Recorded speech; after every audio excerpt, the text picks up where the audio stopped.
শহরে একের পর এক খুন হচ্ছে। এদের মধ্যে কেউ ডাক্তার, কেউ লয়ার, আবার কেউ বিচারক। খুনি তার মার্ডারগুলো এত নিখুঁতভাবে করছে যে বড় বড় ডিটেকটিভরাও এর কুল কিনারা পাচ্ছে না। এর উপর খুনি এমন জটিল ধাঁধা দিয়ে যাচ্ছে যা সাধারণ কারো পক্ষে বের করাও সম্ভব নয়, যার ফলে এই কেসে এমন একজনের সাহায্য নেওয়া হয় যিনি হচ্ছেন ক্রিমিনোলজির উপরে একজন প্রফেসর। ক্রিমিনালদের সাইকোলজি নিয়ে তিনি নামি একটা বিশ্ববিদ্যালয়ের স্টুডেন্টদেরকে পড়ান। তো তিনি যখন এই সিরিয়াল কিলিং এর কেসের গভীরে ঢুকে পড়েন তখন এমন কিছু আবিষ্কার করতে থাকেন যা ছিল কল্পনার বাহিরে। কে সেই হত্যাকারী, আর এই সব হত্যার পিছনে তার মোটিভই কি ছিল? এই সব প্রশ্নের উত্তর দিতে নিয়ে এলাম গ্রিসের মুভি দ্য আদার মি এর এক্সপ্লেনেশন। তো চলো শুরু করি আজকে টান টান উত্তেজনা ভরা মিস্ট্রি ক্রাইম থ্রিলার মুভির এক্সপ্লেনেশন। মুভির শুরুতে আমরা একটা পরিবারকে দেখতে পাই যাদের মেয়ে ডানায়ের আজ জন্মদিন। সেই সময়ে ডানায়ের দাদা তাকে জন্মদিনের উপহার হিসেবে দুটো লকেট দেয়।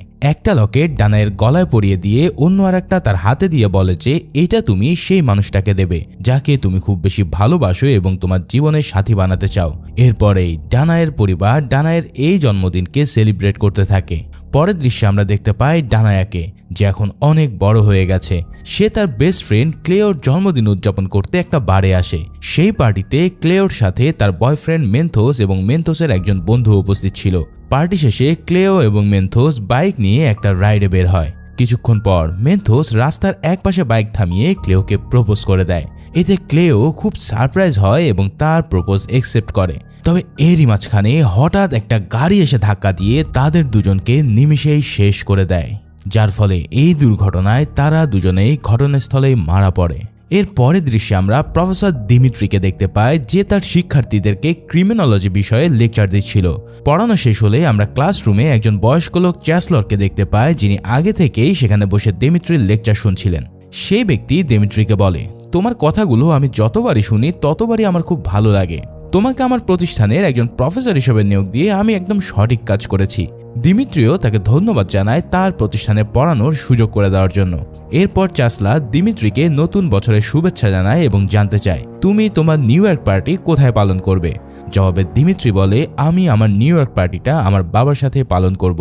এবার তার সাথে কথা শেষ করে দিমিত্রি চলে যায় একটা হসপিটালে, যেখানে তার বাবা ভর্তি ছিল। রাত যখন 12টা বাজে তখন সবাই পরিবারের সাথে নতুন বছর উদযাপন করছিল, কিন্তু দিমিত্রি একা তার বাবার পাশে থেকে নতুন বছর উদযাপন করে। তাকে দেখে মনে হচ্ছিল যে দিমিত্রি তার বাবাকে নিয়ে অনেক চিন্তিত। অন্যদিকে আমরা ক্রিস্টিনা নামের এক মহিলাকে দেখতে পাই, যিনি পেশায় ছিলেন একজন বিচারক। ক্রিস্টিনা যখন তার অ্যাপার্টমেন্টে ফিরছিলেন তখন তিনি তাদের বিল্ডিং এর লিফটের সামনে একটা নোটিশ বোর্ড ঝুলে থাকতে দেখে, যেখানে লেখা ছিল যান্ত্রিক ত্রুটির কারণে লিফটটা বন্ধ রয়েছে, যার কারণে বাধ্য হয়ে সে সিঁড়ি দিয়ে উপরে উঠতে থাকে। কিন্তু হঠাৎ একজন লোক তার সামনে এসে তার গলা চেপে ধরে এবং তাকে ধাক্কা দিয়ে ফেলে দেয়। এই ধাক্কা দিয়ে ফেলে দেওয়ার ফলে ক্রিস্টিনার মাথা থেকে প্রচুর পরিমাণ রক্ত পড়ায় সে সেখানেই মারা যায়। এরপর সেই লোকটা লিফটে লাগানো সেই নোটিশ বোর্ডটা খুলে সেখান থেকে চলে যায়, তবে তার চেহারা আমাদেরকে দেখানো হয় না। আর এইখান থেকে আমরা বুঝতে পারি যে সেই লোকটা ক্রিস্টিনাকে মারার জন্য আগে থেকে এসব প্ল্যান করে রেখেছিল। এদিকে পরের দিন সকালে যখন দিমিত্রি তার কাজে যাচ্ছিল তখন সে একটা নিউজের মাধ্যমে জানতে পারে যে পুলিশ কিছু ঘন্টা আগে একজন প্রাক্তন বিচারকের লাশ উদ্ধার করেছে। এই বিচারকের নাম ক্রিস্টিনা এবং তার মৃত্যু হয়েছে মূলত সিঁড়ি থেকে পা ফসকে পড়ে যাওয়ার কারণে। কিন্তু আমরা তো জানি এই বিচারকের মৃত্যুর আসল কারণ কি। এর পরের দৃশ্যে আমরা একজন ডক্টরকে দেখতে পাই যার নাম অ্যালেক্স। সে তার কেবিনে বসেই কাজ করছিল, তবে ঠিক সেই সময় সে হঠাৎ একটা আওয়াজ শুনতে পায়। সেই আওয়াজ শুনে সে খোঁজ করতে যায় যে আশেপাশে কেউ আছে কিনা, কিন্তু অ্যালেক্স কাউকে দেখতে পায় না বিধায় সে নিজে ফিরে এসে আবার কাজে মনোযোগ দেয়। ঠিক তখনই এক অপরিচিত ব্যক্তি তার পিছন থেকে এসে তার মুখ চেপে ধরে। এবার তার গলায় একটা সূক্ষ্ম ছুরি দিয়ে নিখুঁতভাবে কেটে দেয়, যার ফলে অ্যালেক্স সেখানে তরপাতে মারা যায়। এবার এই ডক্টরের হত্যাকাণ্ডের খবর দিমিত্রির বস চ্যান্সেলরও জানতে পারে এক পুলিশ অফিসারের কাছ থেকে। সেই পুলিশ অফিসার চ্যান্সেলরের কাছে সাহায্য চায় এই কেসটা একটু হেল্প করার জন্য। তখন চ্যান্সেলরের মনে পড়ে দিমিত্রির কথা এবং সে দিমিত্রিকে ফোন দিয়ে জানায় যে একটা জটিল কেসের সমাধানের জন্য পুলিশের তোমার সাহায্য প্রয়োজন। কাল রাত্রে একজন ডক্টর তার অফিসেই খুন হয়েছে। পুলিশ ডিপার্টমেন্টের একজন অফিসার যে আমার খুব ভালো বন্ধু, সে এই কেসটা সমাধানের জন্য আমাদের সাহায্য চেয়েছে, তাই আমি তোমার নাম সাজেস্ট করেছি। যেহেতু তোমার ক্রিমিনাল বিষয়ে ভালো একটা জ্ঞান রয়েছে, সেহেতু আমি নিশ্চিত যে তুমি পুলিশকে এই কেসটা সমাধান করতে সাহায্য করতে পারবে, তাই তোমার উচিত তার সাথে গিয়ে দেখা করা। এরপর আমরা দিমিত্রিকে ঘটনাস্থলে দেখতে পাই, যেখানে সেই ডক্টরকে হত্যা করা হয়েছিল। সেখানে দিমিত্রির সাথে দেখা হয় অ্যাপস্টোলস নামের এক পুলিশ অফিসারের সঙ্গে, যার কাছে এই কেসটা হস্তান্তর করা হয়েছিল। অ্যাপস্টোলসই সেই পুলিশ অফিসার যে ছিল চার্লসের বন্ধু। দেখা হওয়ার পর অ্যাপস্টোলস দিমিত্রিকে একটা রুমে নিয়ে যায়, যেখানে সেই ডক্টরকে মার্ডার করা হয়েছে। সেই ডক্টরের চারিপাশে অনেক রক্ত ছড়িয়ে ছিটিয়ে ছিল এবং সেখানে থাকা একটা পাপোশে গ্রিক ভাষায় লেখা ছিল, আপনার কি করা উচিত বা কি করা উচিত না তা অন্য কারোর কথা শুনে করা উচিত নয়। সবচেয়ে অদ্ভুত ব্যাপার ছিল, এই লেখাটা খুনি ডাক্তারেরই রক্ত দিয়ে লেখেছিল। দিমিত্রি সেখানে থাকা একজন ফরেন্সিক রিপোর্টারের কাছ থেকে জানতে পারে যে অ্যালেক্সকে প্রায় 6 ঘন্টা আগে হত্যা করা হয়েছে। তার গলা কাটার পাশাপাশি তার আঙ্গুলও বেশ কাটা ছিল। দিমিত্রি এসব তথ্য বিস্তারিতভাবে নোট করতে থাকে। এরপর দিমিত্রি অ্যাপস্টোলসকে জিজ্ঞেস করে যে আপনাদের কাছে প্রথমে খবরটা কে দিয়েছে। অ্যাপস্টোলস উত্তরে জানায় যে ডক্টর অ্যালেক্সের এক প্রতিবেশী তার রুম থেকে কিছু ভয়ানক শব্দ শুনে সঙ্গে সঙ্গে পুলিশকে ফোন করে, তবে সে রুমে ঢুকে পরিস্থিতি যাচাই করেনি। এরপর সেখানে থাকা একজন ডক্টর অ্যালেক্সের পকেট থেকে একটা খাম খুঁজে পায়, যার ভিতর একটা 200 ইউরো নোট এবং আর একটা 20 ইউরো নোট ছিল। অ্যালেক্সের ব্যাপারে সকল তথ্য সংগ্রহ করার পর দিমিত্রি নিজের বাসায় ফিরে আসে।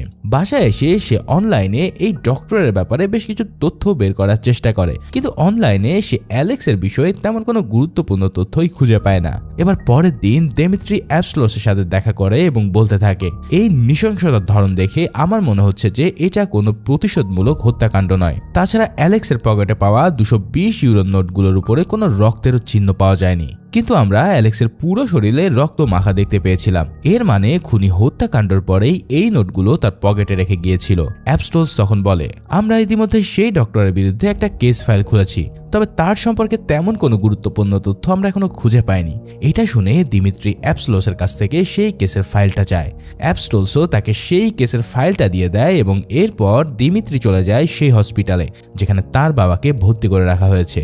সে একদিকে তার বাবার যত্ন নিচ্ছিল, আর অন্যদিকে এই কেস নিয়ে সে কাজ চালিয়ে যায়। পরের দৃশ্যে আমরা দিমিত্রি এবং পুলিশ অফিসার অ্যাপস্টোলসকে একসাথে দেখতে পাই। সেখানে অ্যাপস্টোলস বলে, আমরা প্রায় 37 জন সন্দেহভাজনকে জিজ্ঞাসাবাদ করে একটা জিনিস জানতে পেরেছি যে এই ডক্টর কোনো সাধু মানুষ ছিল না। তাছাড়া তার স্টাফ বা আত্মীয় স্বজনের কাছ থেকেও তেমন কোনো গুরুত্বপূর্ণ তথ্য পাওয়া যায়নি। এছাড়াও অ্যালেক্সের পোস্টমর্টম রিপোর্ট থেকেও আমরা তেমন কিছু খুঁজে পাইনি। এসব শুনে তখন দিমিত্রি বলে যে এতে বোঝা যাচ্ছে যে অ্যালেক্সের খুনটা কতটা শিক্ষিত এবং কতটা পরিকল্পনার সাথে করা হয়েছে। এছাড়াও সেখানে যে উক্তিটা লেখা ছিল সেটা ছিল পিথাগোরাসের। পিথাগোরাস ছিলেন একজন জগৎ বিখ্যাত ম্যাথমেটিশিয়ান, তাই এই খুনটা হয়তো এমন কেউ করেছে যে ম্যাথকে অনেক বেশি ভালোবাসে এবং অবশ্যই সে একজন শিক্ষিত ব্যক্তি। যাই হোক, পরের দৃশ্যে আমরা একটা হোটেলে একজন স্টাফকে দেখতে পাই যে একটা রুম পরিষ্কার করতে যাচ্ছিল।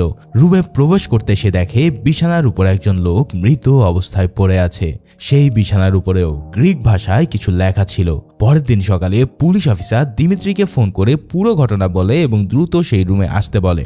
ঘটনাস্থলে পৌঁছানোর পর পুলিশ অফিসার দিমিত্রিকে বলে, কাল রাতে নিহত ব্যক্তি পেশায় একজন উকিল এবং বিছানার উপরে তুমি যে লেখাটা দেখতে পাচ্ছ সেটাও গ্রিক ভাষায় তার নিজের রক্ত দিয়ে লেখা।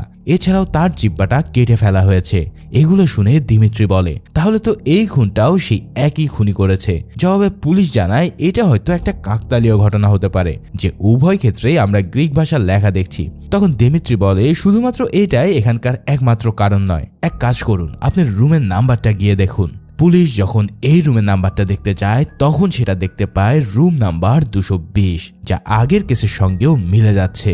কেননা আগের কেসে আমরা ভিকটিমের কাছ থেকে 220 ইউরো নোটই খুঁজে পেয়েছিলাম। এছাড়াও সেই উকিলের চারপাশে অনেক রক্ত ছড়িয়ে ছিটিয়ে ছিল এবং বিছানার উপরে গ্রিক ভাষায় লেখা ছিল যে সত্য আড়াল করা স্বর্ণ পুড়িয়ে ফেলার মতো।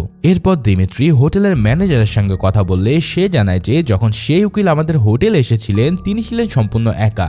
এছাড়া আমাদের হোটেলে বেশিরভাগ ক্লায়েন্টই বিবাহিত হওয়ায় তারা সাধারণত তাদের পার্টনারকে নিয়ে এখানে আসেন না। এদের মধ্যে একজন রুম বুক করে হোটেলে আসেন এবং অন্যজন পরের রুমে প্রবেশ করেন। এই সব বিষয়ে আমরা কখনোই আমাদের ক্লায়েন্টকে প্রশ্ন করি না। এর পরের দৃশ্যে আমরা অ্যাপস্টোলসকে দেখতে পাই, যিনি দিমিত্রিকে বলছেন, ফরেনসিক রিপোর্ট থেকে আমরা জানতে পেরেছি যে উকিলকে মারার আগে তার শরীরে প্রথমে বেহুশ করার করার ওষুধ প্রয়োগ করা হয়েছিল। এরপর সেই বেহুশ অবস্থায় তার জিহ্বা কেটে ফেলা হয় এবং এখান থেকেই অতিরিক্ত রক্তক্ষরণের কারণে সে মারা যায়। তখন দিমিত্রি বলে সম্ভবত এই খুনগুলো একজন নারী হত্যাকারী করছে, কেননা হোটেল রুমে কোনো ছেলের সাথে দেখা করতে কেবল মেয়েই আসতে পারে। এই সব শুনে অ্যাবস্ট্রোস বলে যে আমরা সেই উকিলের শরীরে কোনো শারীরিক সম্পর্কের চিহ্ন পাইনি, যা নিশ্চিতভাবে প্রমাণ করতে পারে যে এই হত্যাকাণ্ডগুলো একজন নারী করেছে। তখন দিমিত্রি বলে তাহলে কি খুনি আমাদেরকে বিভ্রান্ত করার জন্য এই হোটেলটাকে বেছে নিয়েছে? জবাবে অ্যাবস্ট্রোস বলেন সম্ভবত। এরপর দিমিত্রি অ্যাবস্ট্রোসকে ক্রাইম সিনে তোলা একটা ছবি দেখায় যেখানে গ্রিক ভাষায় কিছু লেখা ছিল। ছবিটা দেখে অ্যাবস্ট্রোস কিছুক্ষণ চিন্তা করে। তখনই দিমিত্রি তাকে প্রশ্ন করে যে এই ছবিটা দেখে আপনার কি কিছু মনে পড়ছে? অ্যাবস্ট্রোস বলে আমি এই ধরনের একটা লেখা অন্য একটা ক্রাইম সিনে দেখেছিলাম, তবে সেটা তো ছিল একটা সুইসাইডাল কেস। তারপরেও অ্যাবস্ট্রোস সেই কেসের ফাইলটা তার সহকর্মীকে ফোন করে নিয়ে আসতে বলে। এরপর অ্যাবস্ট্রোস দেখতে পায় যে জর্জ নামের এই ব্যক্তিটার কেসটা ছিল একটা সুইসাইডাল কেস। জর্জের প্রাক্তন স্ত্রী আমাদের বলেছিল যে তার স্বামী অনেকদিন ধরে ডিপ্রেশনে ভুগছিল এবং সে তাদের এই বিচ্ছেদ কাটিয়ে উঠতে পারেনি, এই কারণে হয়তো সে আত্মহত্যা করেছে। এরপর অ্যাবস্ট্রোস জর্জের কেসের ফাইলে থাকা একটা ছবি দিমিত্রিকে দেখায় যেখানে প্রাচীন গ্রিক ভাষায় একটা বাক্য লেখা ছিল। সেখানে লেখা ছিল সকলের মৃত্যু নির্ধারিত। তবে এবার দিমিত্রি সেখানে তাকে একটা ছবি দেখে বেশ চমকে ওঠে। তা সে অ্যাবস্ট্রোসকে জিজ্ঞেস করে যে তাকে প্রথমে কে এবং কখন এই অবস্থায় দেখেছিল। জবাবে অ্যাবস্ট্রোস বলে তাকে প্রথমে তাদের বাড়ির কাজের মহিলা দেখে এবং সেই সময়টা ছিল সকাল। কিন্তু কেন তুমি এইসব জিজ্ঞেস করছো? তখন দিমিত্রি একটা ছবি দেখায় আর বলে তার ঘড়ি ঠিক রাত 2:20 বন্ধ হয়ে গিয়েছিল। এর মানে এই কেসটির সঙ্গে আমাদের অন্যান্য কেসেরও সম্পর্ক আছে। এই সময় দিমিত্রির কাছে হসপিটাল থেকে একটা ফোন আসে এবং সে দ্রুত সেখানে রওনা দেয়। এরপর হসপিটালে পৌঁছে তার দেখা হয় একজন ডক্টরের সাথে। এখানে ডক্টর জানায় যে তোমার বাবা আজ দ্বিতীয়বারের মতন হার্ট অ্যাটাক করেছে, যার কারণে তাকে আমাদের লাইফ সাপোর্টে রাখতে হয়েছে। অর্থাৎ তুমি যদি চাও তাহলে আমরা লাইফ সাপোর্ট থেকে তাকে সরিয়ে দিতে পারি, এতে করে হয়তো তার কষ্টটা বেশ কিছু লাঘব হবে। কিন্তু দিমিত্রি কখনোই চায় না তার বাবাকে এত দ্রুত হারিয়ে ফেলতে, তাই সে তাদেরকে এটা না করার জন্য মানা করে দেয়। এখন আপনাদের মনে হতে পারে যে ডাক্তার কেন দিমিত্রির বাবাকে লাইফ সাপোর্ট থেকে সরাতে বলছে। আসলে তার বাবার অবস্থা অনেক খারাপ এবং সে যতক্ষণ বেঁচে থাকবে তাতে তার কষ্ট অনেক বেশি হবে, আর এর জন্যই ডক্টর সাজেশন হিসেবে দিমিত্রিকে এই কথা বলেছিল। এরপর রাতে দিমিত্রি সকল হত্যাকাণ্ডের কারণ খোঁজা শুরু করে এবং প্রতিটা ভুক্তভোগীর পিছনের ব্যাকগ্রাউন্ড চেক করতে থাকে। এরপর সে অ্যাবস্ট্রোসের সাথে দেখা করে এবং জানায় খুনি কোনো একটা বিশেষ কারণে এই সমস্ত আসামিদেরকে অ্যাকচুয়ালি শাস্তি দিচ্ছে। এটা শুনে অ্যাবস্ট্রোস জিজ্ঞেস করে তাহলে তুমি কি মনে করো খুনি কেন তাদের শাস্তি দিতে পারে? আর একটা ইম্পর্টেন্ট বিষয় হচ্ছে সে কি ভবিষ্যতে আরো কোনো হত্যাকাণ্ড ঘটাবে? তখন দিমিত্রি বলে আমি ইন্টারনেট থেকে এই সকল মানুষের ব্যাকগ্রাউন্ড বের করেছি এবং দেখেছি যে তাদের প্রত্যেকের সাথেই কোনো না কোনোভাবে প্রাক্তন বিচারক ক্রিস্টিনার সম্পর্ক রয়েছে। এছাড়া হোটেলে যে উকিলকে হত্যা করা হয়েছিল তার পাশাপাশি ক্রিস্টিনার নামে আনুমানিক 30টারও বেশি মামলা ছিল, যেগুলো খুন, ব্ল্যাকমেল এবং মাদকের মতন গুরুত্বপূর্ণ অপরাধ। এছাড়া আমি কিছুদিন আগে রেডিওতে সেই ক্রিস্টিনার মৃত্যুর খবর জানতে পেরেছি। অ্যাবস্ট্রোস তখন বলে হ্যাঁ, বছরের শুরুতে সিঁড়ি থেকে পড়ে গিয়ে তার মৃত্যু হয়েছিল। তবে এটা শুনে দিমিত্রি প্রশ্ন করে আপনার কি মনে হয় সে কি সত্যি সিঁড়ি থেকে পড়ে মারা গেছে? তখন অ্যাবস্ট্রোস দ্রুত বিচারক ক্রিস্টিনার কেসের ফাইলটা তার সহকর্মীকে আনার নির্দেশ দেয়। এরপর তারা দুজন ক্রিস্টিনার অ্যাপার্টমেন্টে যায় যেখানে তাকে হত্যা করা হয়েছিল। সেখানে লিফটে করে তারা দ্বিতীয় তলায় পৌঁছায় যেখানে ক্রিস্টিনার রুম ছিল। কিন্তু দিমিত্রি হঠাৎ সেখানে না গিয়ে আবার প্রথম তলার দিকে ফিরে আসতে থাকে। ঠিক তখনই সে এমন একটা জায়গায় লিফট থামায় যেখানে আমরা দেখতে পাই ওই লিফটের দেওয়ালেও গ্রিক ভাষায় কিছু একটা লেখা আছে। এছাড়াও সেই লিফটে মার্কার দিয়ে কিছু একটা মার্ক করা ছিল যেখানে লেখা ছিল যে এই লিফটের ক্যাপাসিটি 220 কেজি। তার মানে দিমিত্রি সাথে সাথে বুঝে যায় যে এই ঘটনাটা কোনো দুর্ঘটনা ছিল না, এটা ছিল এই হত্যাকাণ্ডেরই অন্য আর একটা শিকার। তখন দিমিত্রি বলে এই হত্যাকাণ্ডের শুরুটা বিচারক ক্রিস্টিনা থেকে হয়েছে এবং এই সমস্ত হত্যাকাণ্ড কোনো না কোনোভাবে একে অপরের সাথে সম্পর্কযুক্ত। তখন অ্যাবস্ট্রোস তাকে প্রশ্ন করে যে খুনি কেন তাহলে প্রথম খুনকে অ্যাক্সিডেন্ট এবং দ্বিতীয় খুনকে সুইসাইড দেখানোর চেষ্টা করেছে। জবাবে দিমিত্রি বলে যেহেতু সকল আসামি একে অপরের সাথে সম্পর্কযুক্ত তাই সে চাচ্ছিল না যে বাকি সদস্যরা কিছু বুঝতে পারুক। তখন অ্যাবস্ট্রোস বলে তাহলে খুনগুলোর পিছনে কি সেই প্রাচীন গ্রিক শব্দগুলোর কোনো সম্পর্ক আছে? জবাবে দিমিত্রি বলে এই খুনগুলোর সাথে সেই শব্দগুলোর কোনো সম্পর্ক নেই, তবে এই 220 সংখ্যাটি খুনির সাথে কোনো না কোনোভাবে সম্পৃক্ত। মনে রেখো এই গ্রিক শব্দগুলো ছিল পিথাগোরাসের, আর এই 220 সংখ্যাটা এখন তাদের মেইন লিড। এবার পরের দিন দিমিত্রি চ্যান্সেলরের সাথে দেখা করে এবং বলতে থাকে এখন পর্যন্ত সেই খুনি 4টা মার্ডার করেছে এবং প্রতিটা মার্ডারে কিছু প্রাচীন গ্রিক ভাষা লেখা ছিল। এছাড়া প্রতিটা মার্ডারে কোনো না কোনোভাবে আমরা এই 220 নাম্বারটি পেয়েছি। তবে আমি এখনো কিছু বুঝতে পারছি না যে খুনি এই সংখ্যাগুলো দিয়ে আসলে কি বোঝাতে চাইছে। তখন চ্যান্সেলর বলে আমার মনে হয় এই বিষয়ে তোমাকে একজন ম্যাথ প্রফেসর হেল্প করতে পারবে। কালকে একটা ম্যাথমেটিক্স কনফারেন্স রয়েছে যেখানে প্রধান বক্তা হচ্ছেন মার্শাল। তোমার উচিত তার সাথে গিয়ে দেখা করা, কারণ তিনি একজন পিথাগোরাসের বিখ্যাত ফ্যান। ফলে আমি নিশ্চিত যে সে হয়তো তোমাকে কিছু একটা সাহায্য করতে পারবে। এসব কথাবার্তা শুনে দিমিত্রি চলে যায় প্রফেসর মার্শালের সাথে দেখা করতে। সেখানে দিমিত্রি তার পরিচয় দিয়ে বলে যে সে একটা কঠিন কেস সলভ করার জন্য দায়িত্ব পেয়েছে, আর এই কেস সলভের জন্য তার সাহায্য প্রয়োজন। এবার দিমিত্রি জানায় 220 সংখ্যাটার কি এক্সাক্ট কোনো বিশেষ অর্থ আছে গণিত ভাষায়? তখন মার্শাল বেশ কিছুক্ষণ ভেবে বলে যে গণিতের দৃষ্টিতে 220 সংখ্যাটা সরাসরি কোনো অর্থ নেই, তবে যদি আপনার কাছে আরো কিছু তথ্য থাকে তাহলে আমি সেগুলো সম্পর্কে খুঁজে বের করার চেষ্টা করতে পারি। তখন দিমিত্রি বলে যে আমরা এই হত্যাকাণ্ড নিয়ে কাজ করছি এবং প্রতিটা হত্যাকাণ্ডের স্থানে কিছু প্রাচীন গ্রিক শব্দ দেখতে পেয়েছি, যেটা সবগুলো ছিল পিথাগোরাসের লেখা। এটা শুনে মার্শাল বলে হ্যাঁ এটা হতে পারে, প্রাচীন গ্রিক ভাষার সাথে 220-এর একটা গভীর সম্পর্ক রয়েছে। দিমিত্রি প্রশ্ন করে তাহলে কি এই 220 সংখ্যার কোনো নির্দিষ্ট অর্থ আছে? মার্শাল উত্তর দেয় হ্যাঁ রয়েছে। প্রাচীন গ্রিক দার্শনিক পিথাগোরাসের মতন আমরা যেই মিউজিক শুনি তা পৃথিবীর মুভমেন্ট থেকেই তৈরি হয়।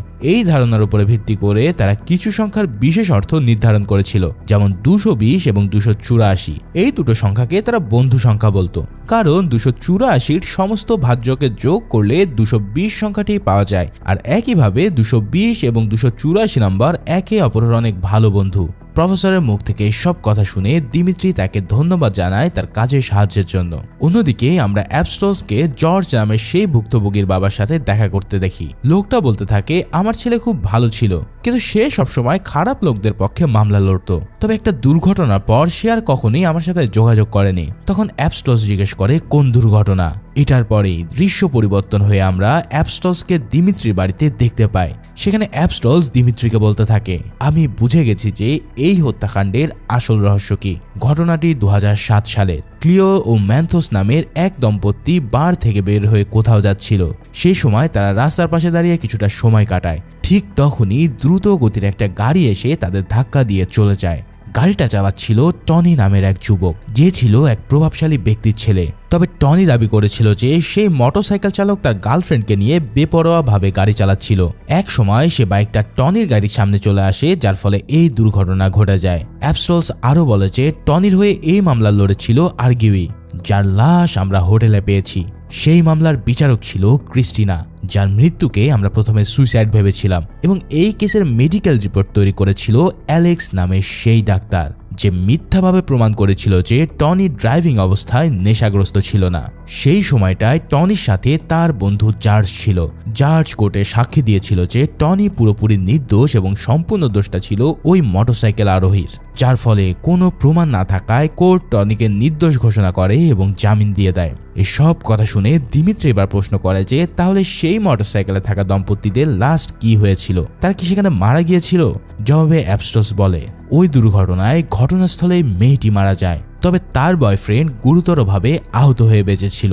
ঘটনাস্থলে আমরা ক্লেওর একটি ব্যাগ পাই, যেখানে কিছু মেকআপ, একটা মোবাইল ফোন এবং একজোড়া কানের দুল ছিল, যেখানে লেখা ছিল 284। আর এটা শুনে দিমিত্রি চমকে ওঠে এবং দ্রুত বোর্ডের সামনে গিয়ে কিছু লিখতে শুরু করে। ঠিক তখনই অ্যাপস্টসকে কেউ ফোন দেয় এবং সে ফোনে কথা বলতে থাকে। ফোনে কথা বলা শেষ হলে অ্যাপস্টস দিমিত্রিকে জানায় আমরা ইতিমধ্যে অনেক দেরি করে ফেলেছি, কারণ টনি প্রায় 24 ঘন্টা ধরে নিখোঁজ হয়েছে। হতে পারে খুনি টনিকে হত্যা করেছে। তবে বেশ কিছুক্ষণ পর দিমিত্রি তাকে বলে টনিকে এখনো হত্যা করা হয়নি। এটা শুনে সে জিজ্ঞেস করে যে তুমি কিভাবে নিশ্চিত হলো যে টনি এখনো মারা যায়নি? জবাবে দিমিত্রি বলে খুনি টমিকে মে মাসের 22 তারিখেই হত্যা করবে। এরপর দিমিত্রি তার বোর্ডে কিছু হিসাব দেখিয়ে বলে যে গ্রিক দার্শনিকদের মতে 284 এবং 220 সংখ্যার মধ্যে একটা গভীর সম্পর্ক রয়েছে। 284 সমস্ত ভাজ্য যোগ করলে 220 পাওয়া যায়। খুনি এই সংখ্যাগুলোর সঙ্গে সম্পর্ক রেখেই এই হত্যাকাণ্ডগুলো করছে। ক্রিস্টিনা নামের বিচারককে খুনি বছরের প্রথম দিনে হত্যা করেছিল, জাজকে দ্বিতীয় দিনে এবং বিজ্ঞানী অ্যালেক্সকে চতুর্থ দিনে। এরপর 71তম দিনে খুন করা হয় উকিলকে, যার ফলে এবার 182তম দিনে অর্থাৎ 22 মে খুনি হত্যা করবে টনিকে। এরপর সে অ্যাবস্টলকে জিজ্ঞেস করে যে সেই মোটরসাইকেল আরোহীর নাম কি ছিল যে ওই দুর্ঘটনায় বেঁচে যায়। অ্যাবস্টলস তাকে জানায় তার নাম মেন্থোস। সে গুরুতরভাবে আহত হলেও সেখান থেকে বেঁচে যায়। এই কথাগুলো শুনে দিমিত্রি দ্রুতই মেন্থোসের বাড়ির ঠিকানা বের করে এবং এক রাতে সে গোপনভাবে সেই বাড়িতে গিয়ে হাজির হয়। প্রথমে মেন্থোসের মা তার সাথে দেখা করতে দিতে চায়নি, কিন্তু অনেক রিকোয়েস্ট করার পর ফাইনালি মেন্থোসের সাথে দিমিত্রির দেখা হয়। এখানেই আমরা দেখতে পারি যে সেই দুর্ঘটনার পর মেন্থোসের চেহারা পুরো বিভৎস হয়ে গেছে। এমন ভয়াল দৃশ্য দেখে দিমিত্রি খুব নরম সুরে তার সাথে কথা বলতে শুরু করে। সে জিজ্ঞেস করে যে আমি তোমাকে কিছু হত্যার ব্যাপারে কথা বলতে এসেছি। আচ্ছা, এই হত্যাকাণ্ডের পিছনে তোমার কি কোনো হাত রয়েছে? এটা শুনে মেন্থোস হেসে ওঠে এবং বলে, আমি যদি নিজ হাতে এদেরকে খুন করতে পারতাম তাহলে আমার চেয়ে খুশি আর কেউই হতো না, কারণ সেদিন রাতে তারা আমাদের সাথে যা করেছে সেটা কোনো মানুষ করতে পারে না। আমার গার্লফ্রেন্ড ক্লিও অ্যানাস্থেসিওলজির উপরে পড়াশোনা করত। আমরা বিয়ের পরিকল্পনা করেছিলাম এবং একসাথে থাকার স্বপ্ন দেখতাম, কিন্তু সেই রাত আমাদের সবকিছুই শেষ করে দিল। তখন দিমিত্রি সরাসরি জিজ্ঞেস করে যে তুমি কি তাদেরকে হত্যা করেছো? কিন্তু মেন্থোস তাকে জানায় যে সে এই হত্যাকাণ্ডের সাথে কোনোভাবে জড়িত নয়, তবে সে যদি ওই খুনিকে কাছে পায় তাহলে তার পায়ে সে চুমু খাবে। এরপর আমরা দেখতে পাই দিমিত্রি তার হুইল চেয়ার নিয়ে বাইরে বের হচ্ছে। তার মানে দিমিত্রির পক্ষে অ্যাকচুয়ালি এই খুনগুলো করা সম্ভব নয়। এটা দেখার পর দিমিত্রি যখন সেখান থেকে চলে যেতে থাকে ঠিক তখনই পুলিশ সেখানে এসে মেন্থোসকে জিজ্ঞাসাবাদ করার জন্য। পরের দৃশ্যে আমরা দিমিত্রিকে চার্লসের অফিসে দেখতে পাই, যেখানে চার্লস দিমিত্রিকে এই ব্যাপার নিয়ে বকতে থাকে যে কেন সে একজন অপরাধীর বাড়িতে একা একা গিয়েছে। তার উচিত হয়নি একজন অপরাধীর বাড়িতে এভাবে একা একা যাওয়ার। ঠিক তখনই দিমিত্রির কাছে অ্যাবস্টলসের ফোন আসে, যেখানে সে জানায় যে টনি মারা গেছে। দ্রুত ক্রাইম সিনে পৌঁছে দিমিত্রি তদন্ত শুরু করে দেয় এবং সকল কিছু সেখানে নোট করতে থাকে। সেখানে উপস্থিত একজন পুলিশ অফিসার তাকে জানায় খুনি টনির উপরেও বেহুশ করার ওষুধ প্রয়োগ করেছিল, তবে খুনি জানতো কাকে কতটুকু ওষুধ প্রয়োগ করতে হবে এবং সে ওষুধের কার্যকারিতা কতক্ষণ থাকবে। এসব শুনে দিমিত্রি বুঝতে পারে যে খুনির অ্যানথেসিওলজির উপরে বেশ ভালো একটা জ্ঞান রয়েছে। এখন ক্রাইম সিন থেকে পুলিশ অফিসার 220 নম্বরের একটা রক্তমাখা প্লেটও খুঁজে পায়। এছাড়াও একটা দেওয়ালে লেখা ছিল, আমি কি করেছি যা আমার করা উচিত নয়, আমি কি করেছি যা আমার করা উচিত। এর উপর অ্যাবস্টলস দিমিত্রিকে কেসে সাহায্য করার জন্য ধন্যবাদ জানায় এবং আশ্বাস দেয় যে সব ফাইল পরীক্ষা করে তারা খুব শীঘ্রই খুনিকে ধরতে পারবে। এদিকে বাসায় এসে দিমিত্রির মাথায় সেই কথাগুলো নিয়ে ভাবতে থাকে যেগুলো মেন্থোস তাকে বলেছিল। মেন্থোস তাকে জানিয়েছিল যে ক্লিও অ্যানাস্থেসিওলজির উপরে বেশ পড়াশোনা করেছে। আবার সেই পুলিশ অফিসারও তাকে বলেছিল যে কিলার অ্যানাস্থেসিওলজির উপরে ভালো একটা ধারণা রাখে। মেন্থোস আরও বলেছিল যে ক্লিওর কবরে সে নিজে যেতে পারে না, তাই কেউ একজন তার হয়ে সেখানে ফুল দিয়ে আসে। এই অচেনা মানুষটিকে দেখার জন্য দিমিত্রি ক্লিওর কবরস্থানে যে অপেক্ষা করতে থাকে। সেখানে গিয়ে সে ক্লিওর কবরের উপরে একটা লকেট দেখতে পায়, যার পিছনে ছিল 284 নাম্বার লেখা। সেই রাতে দিমিত্রি লুকিয়ে কবরটার উপর নজর রাখতে থাকে। তবে ঠিক তখনই হুডি পরা এক ব্যক্তি ক্লিওর উপরে আর একটা লকেট রেখে দেয়, যার পিছনের নাম্বার ছিল 220। দিমিত্রি সরাসরি ওই ব্যক্তির সামনে গিয়ে প্রশ্ন করে যে তুমি কি নিজের হাতে সেই মানুষদের শাস্তি দিয়েছ? এই কথাটা শোনার পর হুডি পরা ব্যক্তি তার হুডি খুলে ফেলে এবং আমরা দেখতে পাই সে একজন নারী। এই নারী আর কেউই নয়, সে ছিল ক্লিওর সবচেয়ে আপন বান্ধবী ডানাই, যাকে আমরা মুভির শুরুতেই দেখেছি। ডানাই দিমিত্রিকে জানায় তার দাদা গণিতের একজন অধ্যাপক ছিলেন। একবার জন্মদিনে দাদা তাকে দুটো লকেট উপহার দিয়েছিল, যার মধ্যে একটা দিয়েছিল আমাকে এবং অন্যটা দিতে বলেছিল সেই লোককে যাকে আমি সবচেয়ে বেশি ভালোবাসি। ডানাই জানায় সে এবং ক্লিও একই প্রতিষ্ঠানে পড়তো এবং সবকিছুই তারা একই সাথে করত। কিন্তু সেদিন সব পাল্টে যায় যেদিন আমরা জানতে পারি যে ক্লিও আর বেঁচে নেই। আমি যখন জানতে পারি ক্লিওর হত্যাকারী কোর্ট থেকে জামিন পেয়ে গেছে, তখনই আমি নিজের হাতে আইন তুলে নেওয়ার সিদ্ধান্ত নেই। আমি একে একে তাদের সকলকে হত্যা করি যারা সেই হত্যাকারীকে দ্বিতীয়বার অপরাধ করার সুযোগ করে দিয়েছে। আমি এখনো পর্যন্ত যা করেছি তার জন্য আমার কোনো অনুশোচনা নেই। এখন তুমি আমার সাথে সেটাই করতে পারো যেটা তুমি চাও। এগুলো বলে ডানায় যখন পিছনে তাকায় তখন সে আর দিমিত্রিকে সেখানে দেখতে পায় না। এরপর আমরা দেখি দিমিত্রি হসপিটালে তার বাবার হাত ধরে ইমোশনাল হয়ে পড়েছে। কিছুক্ষণ পর সে নিজেকে সামলায় এবং ডাক্তারকে জানায় যে তার বাবার লাইফ সাপোর্ট সরিয়ে নিতে। এরপর দিমিত্রি তার ঘরে ফিরে আসে যেখানে বোর্ডের ডানায় এবং ক্লিওর ছবি টানানো ছিল। আর এই সিনের মধ্য দিয়ে মুভিটা এখানেই সমাপ্তি ঘটে। তার মানে তোমরা বুঝতেই পারলে দিমিত্রি হয়তো আসল খুনির পরিচয় পাওয়ার পরেও সে কারোর কাছে সেটা রিভিল করবে না, কেননা আইন সবসময় সঠিক অপরাধীকে বিচার করতে পারে না। তাই তো কিছু সময় কাউকে না কাউকে বাধ্য হয়ে তা সমাপ্ত করতে হয়, যেমনটা হয়েছিল ক্লিওর জন্য। তো মুভিটা কেমন লাগলো তা অবশ্যই জানিও। দেখা হবে পরের কোনো ভিডিওতে। সে পর্যন্ত সবাই ভালো ও সুস্থ থাকো। আল্লাহ হাফেজ।